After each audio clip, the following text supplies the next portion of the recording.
I say I'm the man? Am I losing my mind? Am I wasting my time? Do I know who I am? I don't know who I am. Can I say I'm the man? I don't know, I don't know, I don't know, I don't know, I don't know who I am. So confused in this life full of mystery. Guess I'm glad it ain't a life full of misery. I wanna dance, I wanna fly, I wanna let it free. But that's a different side of people they don't wanna see. I've been caught up in my mind sometimes, so I rhyme just to feel alright. And when the rhyming did good, that's when I just understood it was by design. And when I feel this way, I just walk and talk to appear this way, baby. I don't know what to say, baby. I don't know what I am, baby. That's just how I play, baby. Yeah. I don't know who I am. Can I say I'm the man? Am I losing my mind? Am I wasting my time? Do I know who I am? Powered by Riverside FM. Welcome to the UP, all the UPers out there getting primed and ready for that Minnesota Vikings preseason game tomorrow. Hit that like and subscribe button. Got my guy, as always, in the house, Mr. Patrick Buchanan. Patrick, what's up, man? What's up, man? How you doing, Coach? I'm doing pretty good. We got a trade, Pat. We got breaking news. We got a trade. The Vikings trade Andrew Booth Jr. to the Cowboys for Nashawn Wright. Any thoughts about that right off the bat? No, just something I saw coming. Something I saw, coming. Him for another young buck, Let's see, new beginning, right? New fresh start, right? So they both get a fresh start, just a year apart in the draft.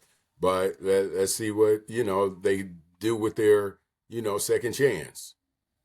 Yeah, I don't know whether it's an upgrade or not. I just think both camps weren't happy with either one of them. Vikings with Booth and then the Cowboys with Wright. I do think, though, the stature of Wright, 6'4", he's appeared in 32 games for the Cowboys, so he's got more on the field time than Booth does. So again, I don't know whether or not it's an upgrade, but he's a long 6'4" athlete. B-Flow seems to like those type of athletes. So like you said, man, opportunity, we'll see. Obviously it wasn't working out here with Booth, so we'll see what Wright has to offer. You excited about this game tomorrow? Yeah, I'm excited. You'll be in the stadium tomorrow, correct? Yeah, I'll be in the stadium tomorrow, man. Go and watch them and just chill out. I ain't even gonna lie, UP Nation is the gold medal game tomorrow, so for USA basketball. So my phone's gonna be down and up and down and up, right? So, but yeah, I'm excited. There's a lot of faces, a lot of new faces. I know some of the vet guys won't play, but there's new faces.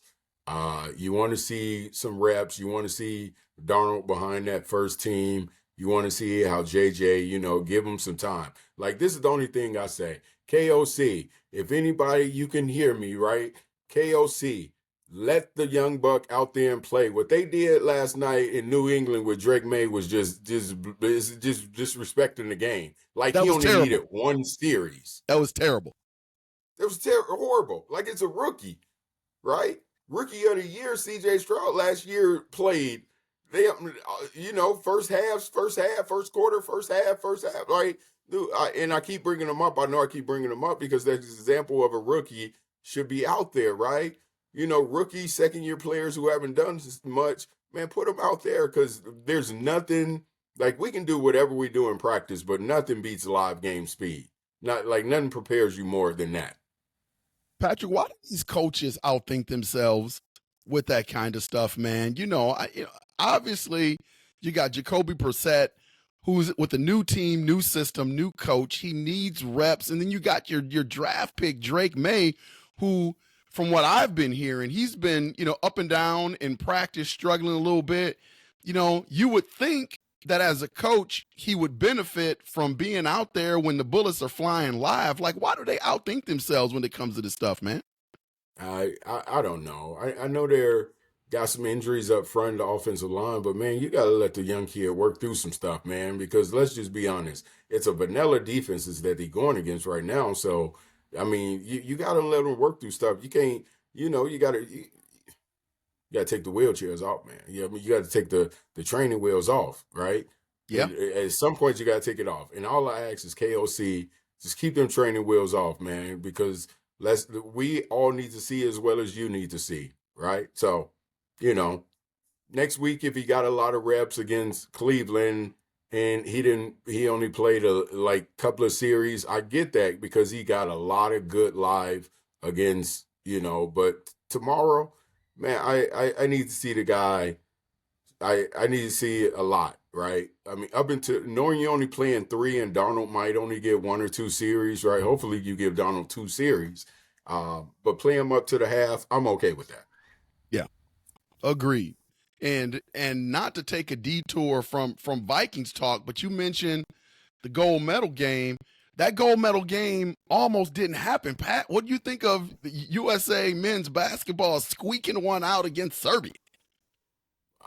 Man, and this is no disrespect to anybody out there. Like, I think Serbia, it is hard to beat a team 3 times in a month span, right? I give that, and Serbia plays ball, but there's just certain observations I came from. And number one, I may have been one of them people blasting Steve Kerr had they lost that game, right? And partial reason is person who you got to replace Kawhi Leonard, you got that man playing over a first team all NBA person in Jason Tatum, man.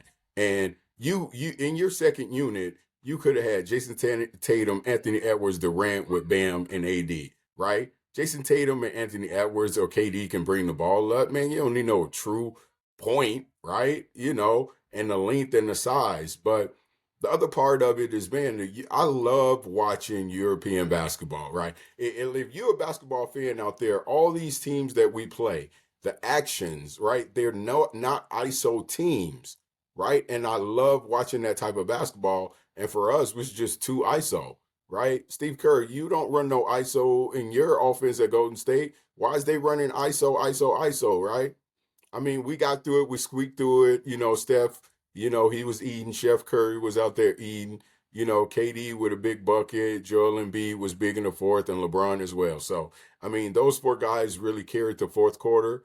And they was able to come back and do some things, but they was so lucky, like that Serbia start missing threes, So, I think France will be a little different, but that's the game is worldwide now. It's not like the '92. I'm not going to compare the 2 teams, but this ain't the '92 Olympics. And the Dream Team was fantastic. I still think it's the best assembled team, but the competition is way different right now. Right? It's just way different. You're talking about 32 years later, the competition is different, right? And I got to give props to the competition out there. That's why I tip my hat off to the world when it comes to the competition, Coach. What about you? Yeah, I think you're right, man.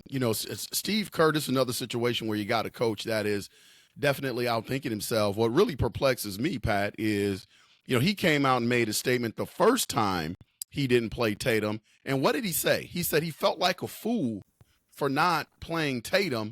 And in the future, he was going to have a significant role. And then still he comes back and does it again when they needed him most. Like, I don't get the philosophy there and the concept. It's just really, really strange to me, man. It's really, really strange.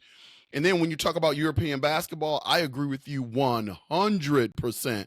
Think about European basketball that I notice is the double actions. You got weak side action, strong side action simultaneously, which occupies help side. Like, you can't sit in the lane and defend European teams, most European teams. And they teach that very well overseas, with their club teams. And like you said, the U.S., at least on the NBA level, runs a lot of ISO stuff. And Europe, they play just really, really beautiful basketball.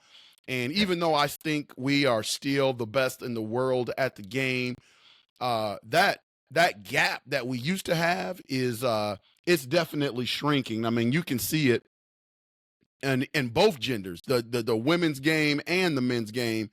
European basketball overseas is is just getting better, man. It's just getting better each time I see it, each year, whether it's the World Games or whether it's the Olympics.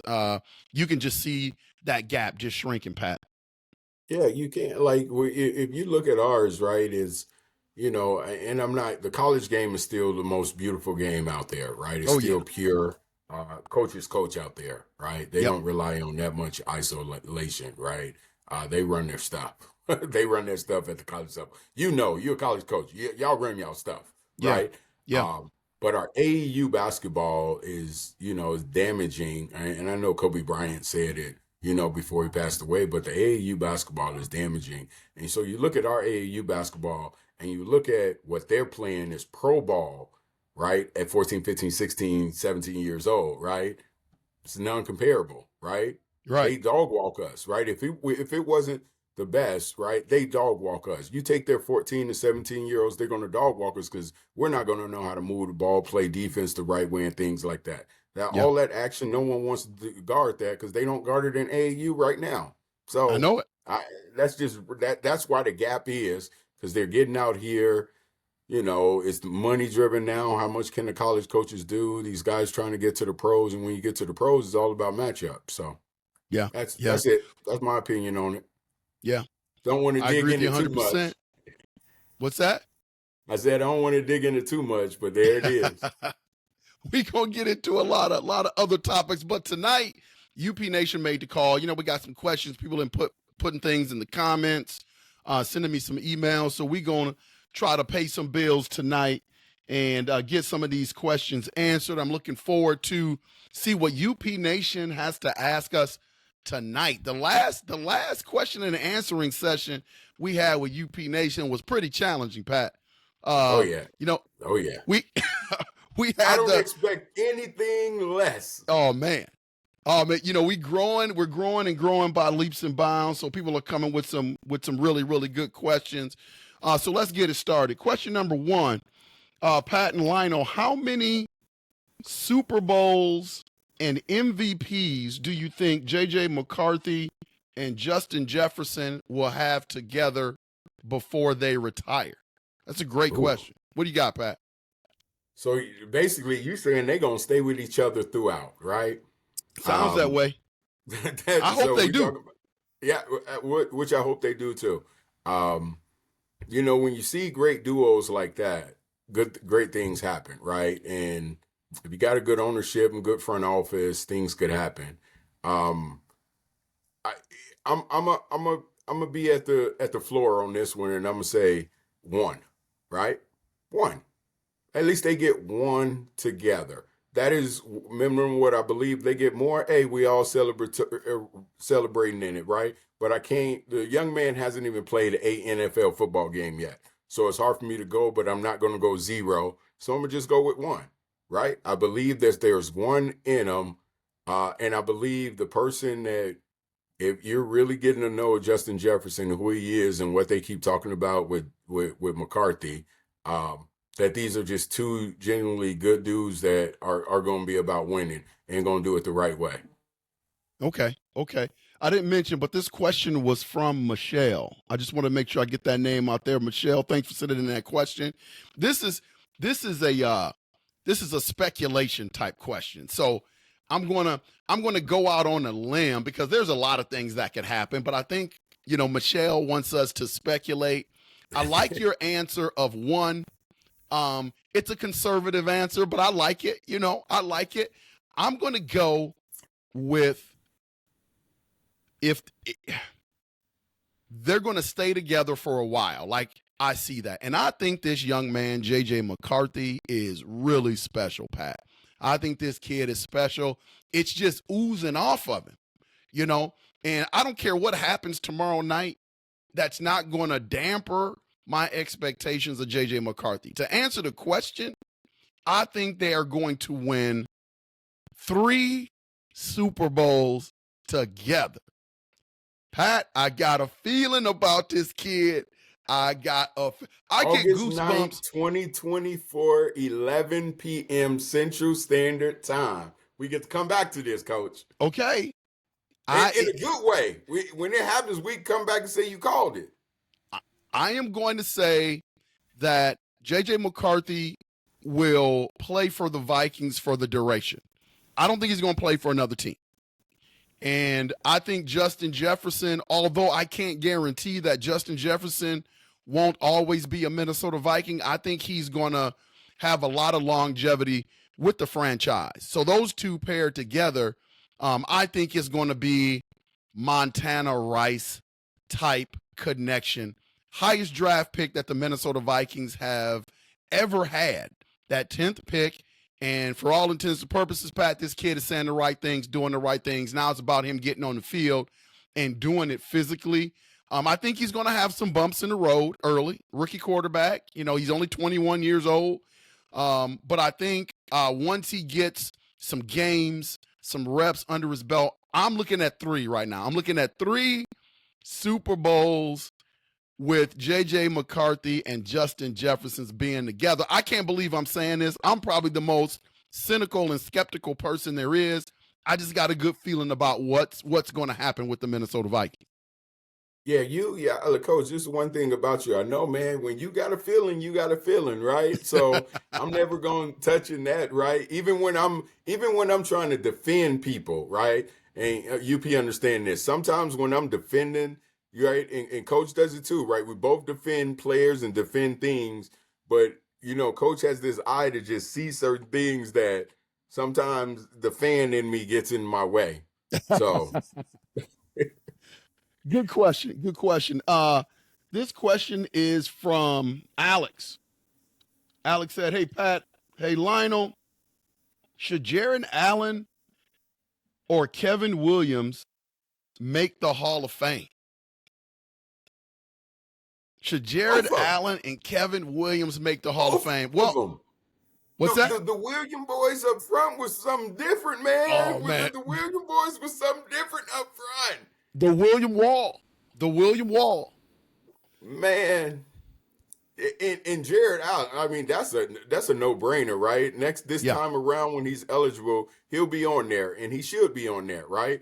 And I'm not comparing the two, but Julius Peppers was a hell of a defensive end. Jared Allen was just as good of a defensive end, right? And Peppers is in the Hall of Fame, right? So, Kev Williams, man, I enjoyed it when we had Kev Williams. What was the other Williams at the time? Pat Williams. Pat Williams on the inside, right? Big Pat, right? That's right. Pat came after Ball, right? Because remember we had Ball. We had Jerry Ball. Yeah, Jerry Ball cleaned up that middle, right? And then Pat came afterwards. Man, that defense was slamming.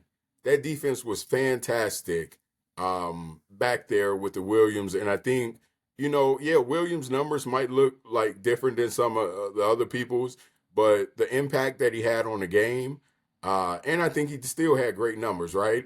Tackles and sacks. They're both, deserving. I believe like Jared Allen is a first ballot and, Kevin is a second ballot Hall of Fame. Like I would say that. They're both Hall of Famers, but Allen is a first ballot Hall of Famer, without a doubt. Yeah, Jared Allen, we traded to get him from the Kansas City Chiefs. I mean, he was wrecking shop, but the Chiefs came here, had a stellar career as part of the Vikings Ring of Honor. He just got that, I believe, last year, but he's in the Ring of Honor right now. No brainer. First ballot Hall of Famer. Jared Allen was a stud. I would also say that Kevin Williams should be in the Hall of Fame as well. Think about being a defensive tackle. Sometimes it's hard to produce those gaudy numbers. You're inside, you're getting double teamed all the time. But Kevin Williams was just really effective. And he was an effective defensive lineman. Man, to think about those two names, Pat, those were, I don't want to call them the good old days, man, but we had some tough defenses. I mean, we had the William Wall, Jared Allen. I mean, those defenses that we put out on the field were just really, really good. And really, ever since those guys have left, we've had good defenses. Don't get me wrong. I'm not, throwing any of our defenses under the bus, but we haven't seen really that level of greatness since those guys have, moved on, retired, moved on to other teams, what have you. Just to think of those names, reading that question, man, just brings back the good old glory days of the Minnesota Vikings being the number one defense in the league pretty much every year, man. Yeah, I think Tomlin was over there as a D Yeah. coordinator, and we had Leslie Frazier, as a coach. So during those times, they had some pretty damn good defense. Don't get me wrong, Childress had some good defense too. I mean, for us to do what we did when we had Childress, as the head coach, right? We had some good defense, but you had Tomlin, Yeah. right? And I think you had Frazier, so Leslie. Yeah. So I think that's where a lot of that comes from. Those are those defensive minds, and it's always fantastic. And now we got our next generation of one, right? We got we got this offensive guru genius, right? In KOC, and then you got B-Flow. So hopefully, there's some guys up front on that line that can be Hall of Famers as well, that they can build into that. Yep. For sure. Logan asks, what is it going to take for Lewis Cine to make the 53-man roster? Or is it a done deal that he's gone? What street is the stadium on? You know what street the stadium on, Coach? I don't. There's lots of streets that intersect around the stadium. I don't know what you're talking about. What you talking about? All right, so basically, there's a movie called Miracle on 34th Street. It's going to have to take a miracle on 6th Street for that to happen, right? That's not happening, right? Look, I'm going to use this. Vikings Parkway. It's going to have to take a miracle on Vikings Parkway. That man is done. That man is done. That man is done. That's Kwesi's first one, and chalk it up, because what Kwesi has been doing, if you look at his last pick that he drafted this year, which may have been Rodriguez, it may have been his last draft this year, was Rodriguez, and he's doing fantastic. So from your first pick to your last pick, you've done a hell of a job, but that man ain't getting on that field. That man not making the roster, and it's just it's just sad, right? And I think the broken leg, the promise, but even the first year, like what we saw coming as a SEC, you're a SEC D-back, man. We didn't see it. Like, I didn't see it. I didn't see it. And what I'm happy is, but this year we're probably about to see it, that trade that we made in Jameson Williams from Detroit, he's looking promising, but neither one of y'all have done anything. So, right. I mean, it could be a wash, but I do feel like Jameson Williams is about to have a breakout year for himself. I don't see that in Lewis Cine. Otherwise, if that was the case, we wouldn't be going to get all these safeties and backs, right? Bobby McClain about to be in there playing, and you ain't about to be playing, right? Lewis Cine is the 4th on the depth chart right now, Coach. Yeah, I think, man, Lewis Cine, I think it's a done deal. I think he's gone from the Minnesota Vikings, but I'm going to look at it from another perspective. I think when you look back at Lewis Cine's rookie training camp and you look at the games where he got an opportunity to get out on the field preseason, I thought we saw glimpses of the SEC D-back, that we thought he would be. Then he had the broken leg. And what I don't know is how he has healed physically from that broken leg. I would speculate that he's healed okay. I mean, we haven't heard of any physical limitations coming out of the Vikings organization. So I'm going to assume that he healed his broken leg. And so the only other assumption that you can come to is that he can't grasp, because B-Flow hasn't always been his defensive coordinator. He can't grasp the playbook. And so maybe the system that B-Flow is running with the Minnesota Vikings, no matter how good it is, maybe it just doesn't fit Lewis Cine. So what I'm hoping for the young man is that once the Vikings move off of him and move on, which I think they're going to do, I agree with you 100%, that he goes somewhere and he can resurrect his career. Because right now, it's a combination of him not being able to get on the field. I mean, Pat, he just started to practice like a couple of days ago. He missed the majority of training camp. Like, he's just getting on the field, and I haven't heard why that is, what he hurt, but, physically he wasn't able to perform, and now he's getting a chance to get on the field. I would speculate that he's going to play a little bit tomorrow night. But again, I think it's done. The Vikings have done their due diligence in trying to get this guy on the field.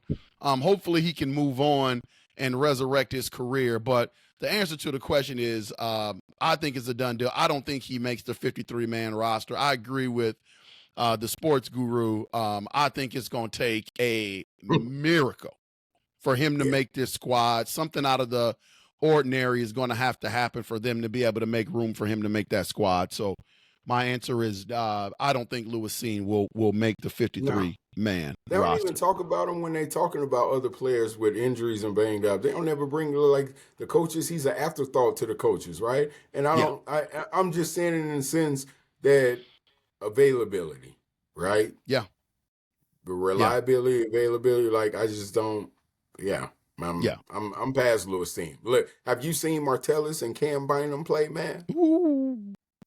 You think anybody think about Lewis Cine and Harry still back there? Ain't nobody think about Lewis Cine right now, right? Metellus and Beasley that's a nasty combination. That's a nasty combination back there, and I agree with you, man. He's not getting on the field over that. Next question is from Sierra. How underrated do you think Sam Darnold is? And will he start for the Vikings the entire season? So we coach, we've been going back and forth with this Sam stuff. And the last time I talked about it, says like a teeter-totter, right? We just talked about it earlier in our session, right? I think we both feel like he's going to be great. Not good, but great, right? There's something about people that just have that DNA, right? And that winning DNA, and he's done it. I believe he's doing it the right way. I believe that he's in the, like, you guys listen to him talk, and you listen. Once again, I'm gonna go back to him in college, and those people, Harbaugh and his teammates, didn't have to say all those great things about who he is, right? But the funniest thing is you're hearing the same things coming out of TCO, the same things. And then when you listen, when the microphone gets in front of him, he brings this bigger than the world, like loving life, and this great guy. The sky's the limit. He's good. Possibly top. He probably is top 3 quarterback in this draft class. And he might have the second best season if he can get in there right away. I don't know when he is. Is either, if he don't start week 1, he'll be in by the bye week. That's how I'll say it. But I think once again, I do my research before I do anything. And I said, and that's for anyone, I've watched enough. I love the breakdown of tape. I love the breakdown and understanding of he's a move the stick type of guy. And that's what we're about. We're not about them 3 and outs that, somebody who ain't here no more down in the ATL used to do and stuff like that. We're about something else, and I think this young man is going to show us something we haven't done in a while. He's good. But like I said, week 1 to week 6, he's good. Yeah. I think Sam Darnold, and I've said this on multiple podcasts. The Are we fan talking about inside Sam of me. Darnold or JJ, Coach? Sam Darnold. Oh, man, I've been talking about JJ McCarthy. I'm sorry about that. Hey, Sierra, I'm sorry about that. Go ahead, Coach. I'm going to say, Sam, man, talk about the teeter-totter. He's had that, this training camp. Sam Darnold is underrated. I think he's a lot better than people think. I think where he is now, if you asked 100 reporters, national media wise, how good Sam Darnold is, I think the majority of them would probably say he's a bust or that he's garbage. He's a guy with a big arm, big stature, but he hasn't done much. And with anything in life, man, I think you have to, when you're dealt a bad deck, you really don't see the potential of people until you put them in really, really good situations. And I just don't think Sam Darnold has been in really, really good situations. Now, with that being said, this is it, man. Like, if you're Sam Darnold, you don't get any better than this.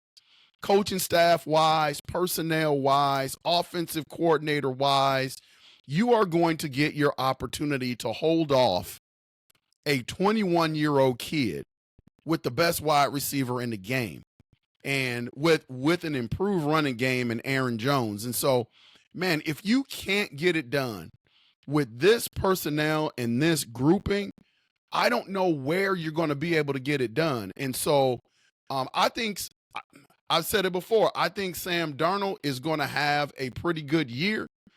He better, because the fan base and I think the Vikings organization will not hesitate to move on to J.J. McCarthy if J.J. McCarthy is ready. But I do think Sam Darnold is underrated somewhat. But I think he's going to surprise some people. Like, I think tomorrow night, Pat, I think he is going to look really good. And I'm going to make a prediction. I'm going to make a prediction that I don't know how many series he's going to get, but he's going to lead the Vikings to a touchdown in one of the series that he gets.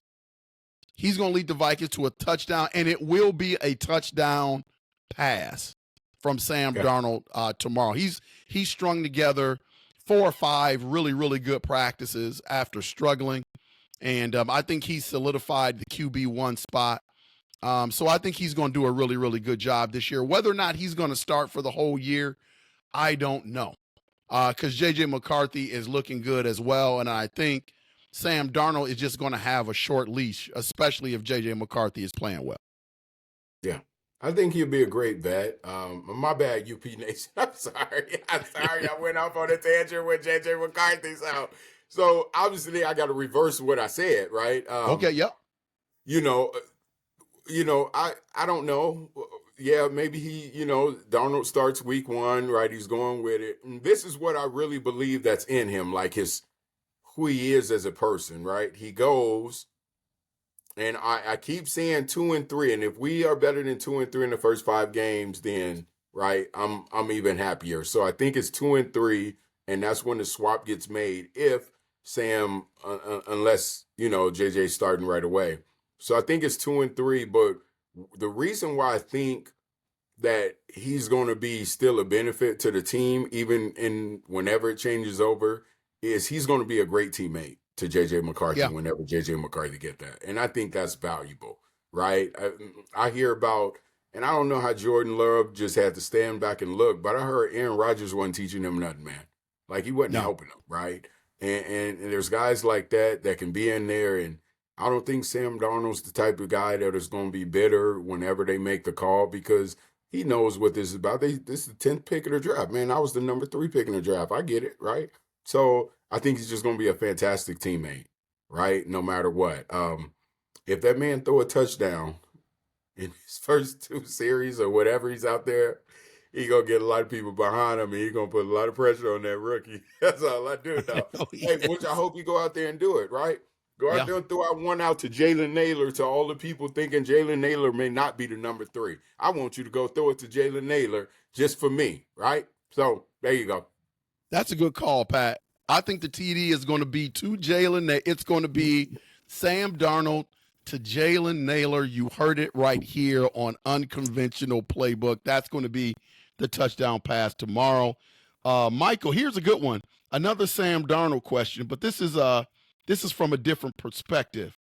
Who gets benched first, Sam Darnold or Kirk Cousins?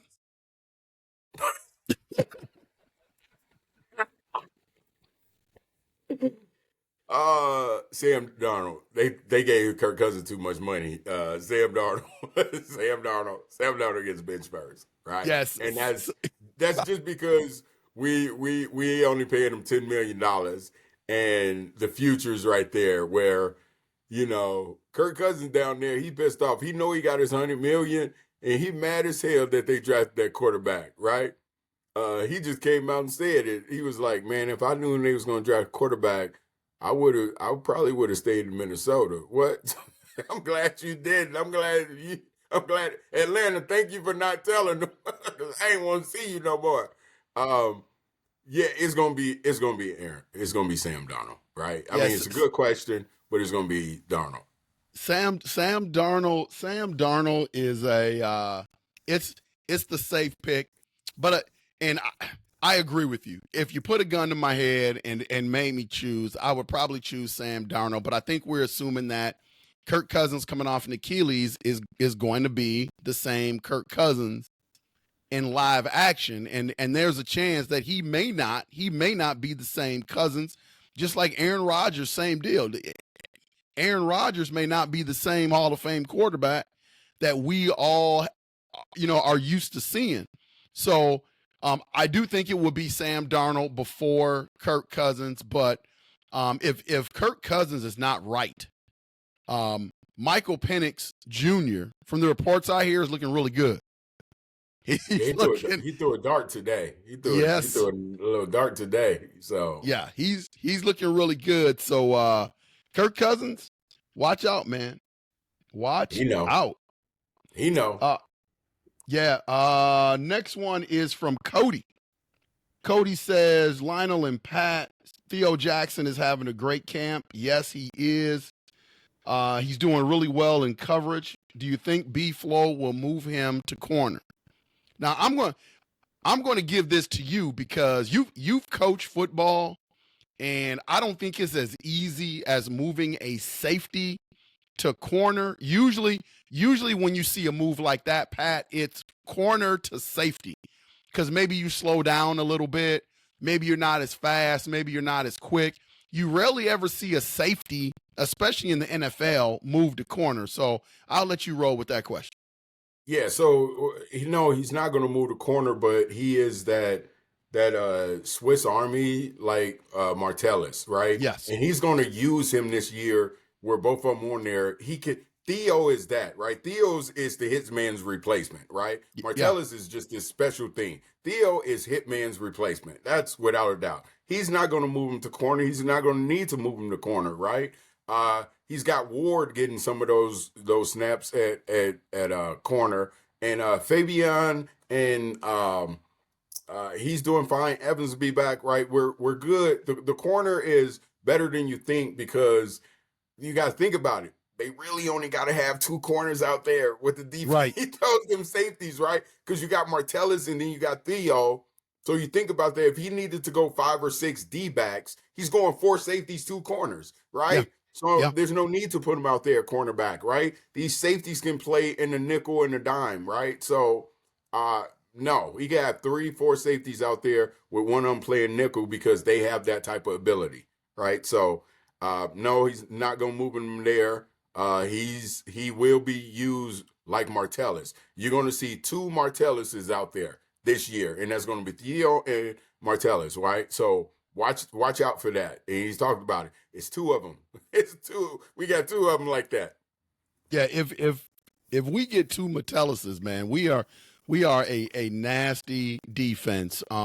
But I agree with you 100%. I think we are very safety rich. We are so safety rich. I think that is going to play a part in Lewis Cine not being able to make this team, as we talked about earlier. I mean, we got some headhunters back there with a lot of versatility. You say Swiss Army knife. That's a great metaphor for guys that you can plug into a lot of different spots. I remember last year, Metellus played more snaps at different positions than anybody in the league. And I know B-Flow was joking around during training camp saying that he might line up at nose guard. I wouldn't put it past B-Flow to put him there because right now he is all over the place. So good question. Next question is from Hooper. He's saying, Lionel and Pat, do you think Duke Shelley will be QB3? I don't know if he'll be QB3. It kind of depends on how you define that. I just know is that he's going to have a role in this defense, whatever that role is. I don't know if you title it DB3. I really don't know what that means. If that means he's the slot guy, taking on, that third wide receiver in the nickel package. I just know Duke Shelley can hit. Duke Shelley can make plays, and that's why they brought him back. So I know he's going to have a role in this defense. I'm just not sure what title you put on that. Yeah, if Evans and not Evans, but if Griffin and Murphy are the corners and you say Evans, and Shelley are the next two, right? Right? Yeah. Or is that, Bobby or Fabian? Like he's in that mix with them, right? Yeah. So I don't think he's got to go anywhere, right? Worst case scenario, the guy that they just brought over, maybe one of these vets they brought in, they're cutting. I don't know how many defensive backs they gonna keep. Like that's a good question. I don't think. What is third string? Listen, are we going 3 defensive backs, or are we going in the nickel where you putting 3 in there? Then That's he's why in it's the so second hard. depth chart, right? Yeah. He's in the second depth chart, right? If you go in a nickel, back formation with 3 D backs, 3 cornerbacks, and the next 3, he's top 6. So top 5, top 6 cornerback, he'll be around. He'll be fine. Yeah. Next question is for Herbert. He's asking, we talked about this earlier, a couple of podcasts ago. Will KOC win his first preseason game this year? He gonna win it tomorrow. They got a different mentality. you calling it out? You gonna win that thing tomorrow? They're gonna win that thing tomorrow, man. They got it. It's a different mindset. Year 3, coach. Like I'm gonna talk to you about out there for Turbo, right, coach? Right? Yep. How much did you learn in your first 2 years out there? I learned a lot. Learned a lot. Learned a lot. Learned a lot. So just imagine that as a first-time head coach. You think he learned a lot? Absolutely. Absolutely. He's learned so much that areas where I was critical of him, he's improved those areas. Like, look at his practices now. This training camp that he's having right now is completely different than any training camp he has ever had in terms of physicalness. They've got more padded practices, and they're doing more physical drills.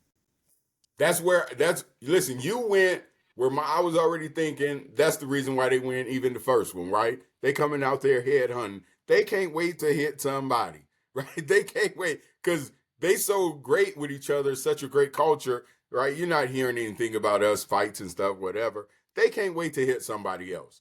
And they're excited to hit somebody else, right? And they're excited for that defense is like, that defense is a different type of unit. So you about to see something different, right? And I think we'll see great things come from JJ. So yes, he gets his first win. Stamp that one. You from UP Nation, coach? Yeah. You stamp that too?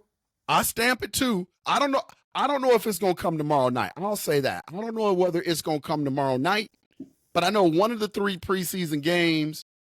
It's hard to pick preseason games. It's one of the reasons why I don't bet on preseason games. There's too many variables in there. So I don't know who's going to win or lose, but I know he's going to win one of the 3 that he plays this year, just because I think the camp is more physical, and I think that translates to these preseason games. Okay. And I think he's got a deep squad when it comes from the first person on down to the 70th person on the team. They've got really good undrafted free agents. They've got a lot of good guys that have an opportunity to make the team, which means they're probably going to make more plays. So I think he's got a great opportunity to win his first preseason game this year. So I don't know whether it's going to be the first one, Pat, but I think he's definitely going to win one this year. Got you. Last question is from Mitchell. Lionel and Pat, I can't wait to hear the answer to this from Mr. Patrick Buchanan. I have an idea, but I can't wait to hear the answer. So Mitchell asks, on Sunday for Vikings game, what is your go-to food while you're watching the game? So what do you got, Pat? It varies, right? It varies on where I'm at, right? If I'm home, right? If I'm with some buddies out playing some cards, right? And we watching the game, my go-to, coach, my go-to. I listen, you never can go wrong with grilling some meat, right? And grilling some wings on there. You can't go wrong with grilling some wings, man. And you're getting busy on some wings and some chips, right? You just can't go wrong with that, right? I don't and get my chips and my dip, and I'm good, right? So you can't go wrong with that. But then, me, if I'm at the crib, man, I got a big bag of peanuts in the shell, man. I like to eat my peanuts when I'm sitting there watching. Like I gotta put a towel on me so I don't get it all over the place because I'm here for my wife. So I'm sitting there with a big towel, long towel, cracking them right on Hey man, that's a good question. But grilling is giving me some wings, right? I'm just being honest. That's Yeah, just yeah. See, for me, I'm a little different, Pat, than you, man. My wife she can vouch for this. When it comes to Sunday games and Minnesota Viking games, or whether it's Ohio State games on Saturday, when I get ready for my games, I don't want to be bothered. Like, I don't even understand how you can go play cards or have people around you when the game is on, because I need to be focused on that game. I can't have people talking or having conversations. It's one of the reasons why I really don't like to go out to like bar and grills and stuff and watch the game, because I want to be comfortable. I want it to be quiet. I want to hear the commentary. I just want to be able to focus on the game. That's number one. Number two, it starts Saturday night. Like, I'm with you. You got to have the wings, but you got to marinate the wings. You got to marinate the wings the night before. I'm lucky enough to have a Traeger, so I smoke them. I marinate them real good the night before, or maybe even 2 days before, to get that flavor in there, Mitchell. And then, I go to the Traeger early Sunday morning, like at about 9:30, 10 o'clock. The game starts at noon. I put the wings on the Traeger and I smoke them. I cook them slow and slow so all that smoke flavor can get in. Then I take them off the Traeger, turn up the Traeger a little bit to about 425, re-put the wings back on the Traeger. That way they can really crisp up, really, really nice. And then by that time the game is started, I got my snack, like you said, the chips and dip, roll with that. I get my favorite beverage and roll with that. And then I'm in my recliner. And luckily, I've been blessed with a lovely woman that likes to watch the games as well. So I've got a partner, my wife, who watches the game with me. We got our snacks, and we're ready to go on Sunday for any Vikings game there is. And that's how I roll with food on Sundays for the Minnesota Vikings. I'm coming over to yours, get some of that Traeger, right? We gonna smoke me some chicken, right?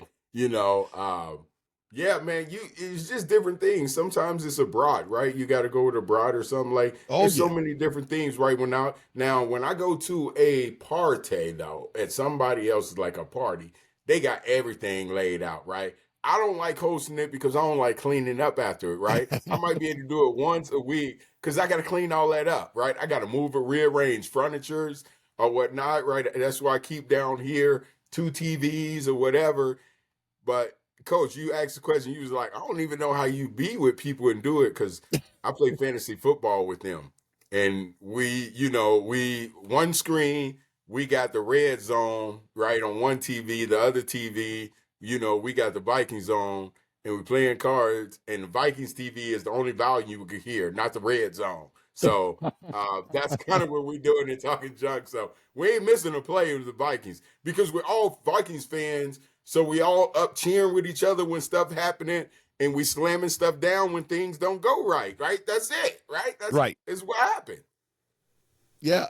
I'm glad you brought that up and mentioned that, because we already got a segment coming up that I know all of UP Nation is looking forward to, Patrick's Picks.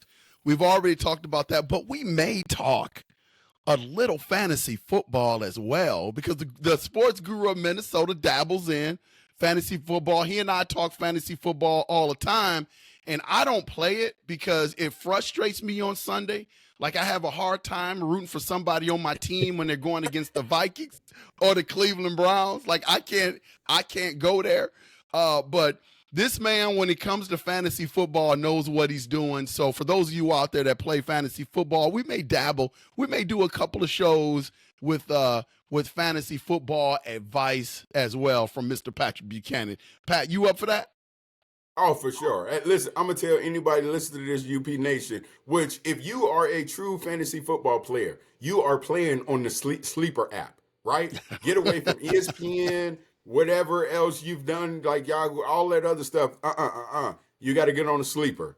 The sleeper is the best thing out there, right? So change up. If you're a commissioner, put your league on the sleeper if you ain't got it already. Once you do it, you can thank me later. You just gave the Sleeper app free advertisement. Maybe in the future, the Sleeper app will become a sponsor of UP Maybe so, Nation. Coach. We both been giving Coke free sponsorship because you and I both drink Diet Coke, so we been giving them free sponsorship. So here you go. All right. Yeah, so that's all the questions from UP Nation that we can get to tonight. Keep sending those questions in. Keep commenting, sending me emails. We'll make sure that if we can, we'll get your questions read on the air.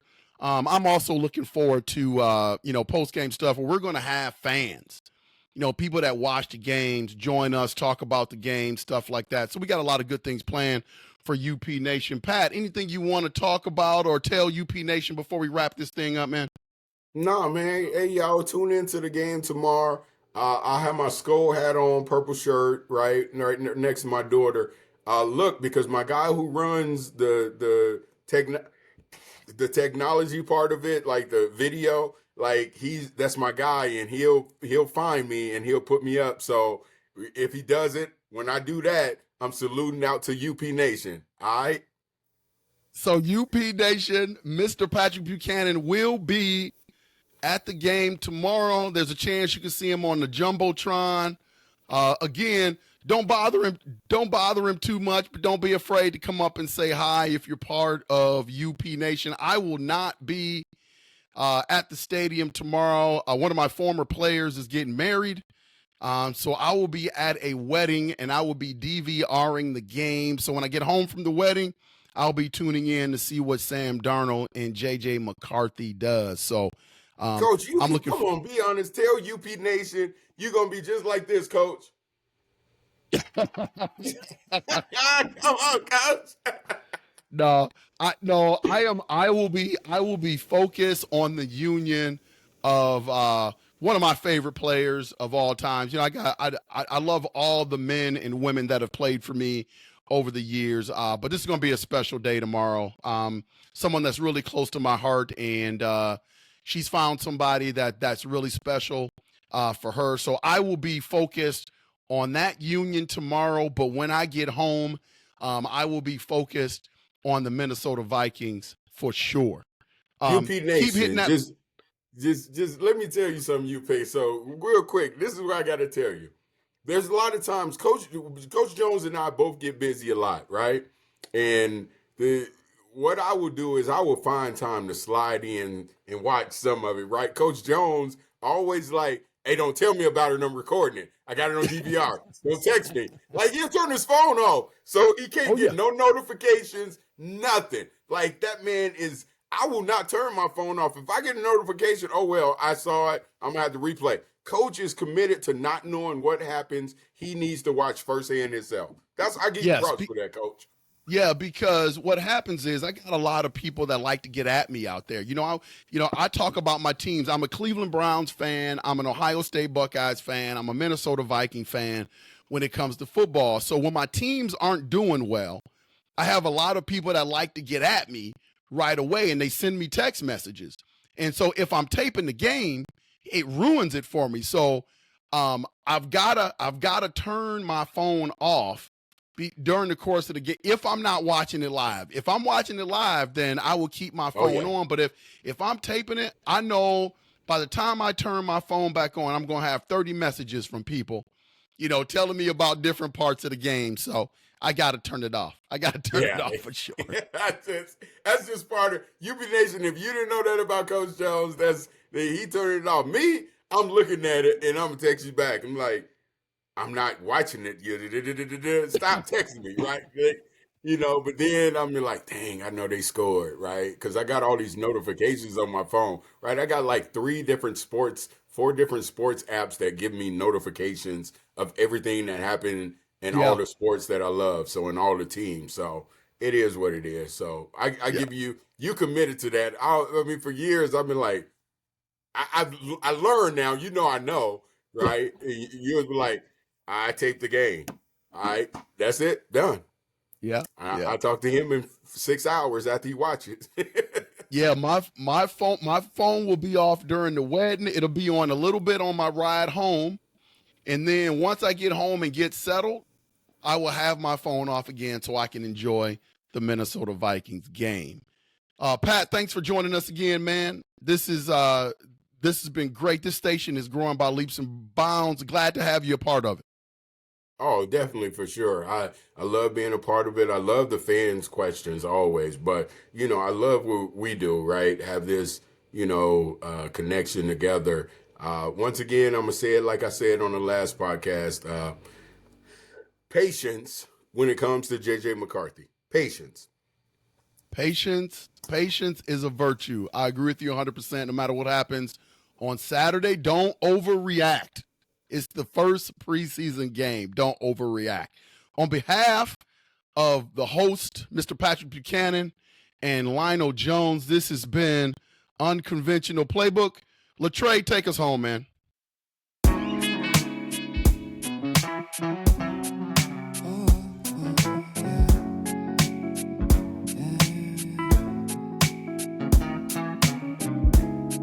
I don't know who I am. Can I say I'm a man? Am I losing my mind? Am I wasting my time? Do I know who I am?